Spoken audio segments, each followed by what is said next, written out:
చూసారా ఎంత మెత్తగా నోట్లో వేసుకుంటే కరిగిపోయేలాగుంది కదా. మన జీవితం, మనం మాట్లాడే మాటలు కూడా ఇంతే మధురంగా ఎదుటివారి మనసు నొచ్చుకోకుండా సాఫ్ట్గా ఉండాలి. అలాగే మరి ఈ చిన్న బూందీ లడ్డుని చూడండి, చిన్న చిన్న బూందీ పూసలను ఒకదాంతో ఒకటి కలిసినట్టుగా ఉంటే కదా ఎంత అందమైన రుచికరమైన లడ్డు తయారయ్యేది. మన కుటుంబం, సమాజం కూడా అంతే.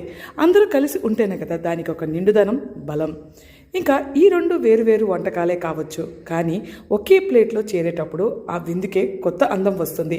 అలాగే జీవితంలో రకరకాల మనుషులు, విభిన్నమైన మనస్తత్వాలు ఉండొచ్చు, కానీ అందరం కలుపుకుంటూ ప్రేమని పంచుకుంటూ సాగిపోవడమే అసలైన తీపిదనం.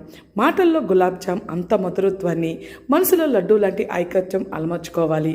జీవితాన్ని మధురంగా మార్చుకుందాం. Stay happy, sweet sweetness. Wish you ఇంకా ఈ వీడియో మీకు ఎలా అనిపించిందో కామెంట్ సెక్షన్లో like, share, comment and subscribe.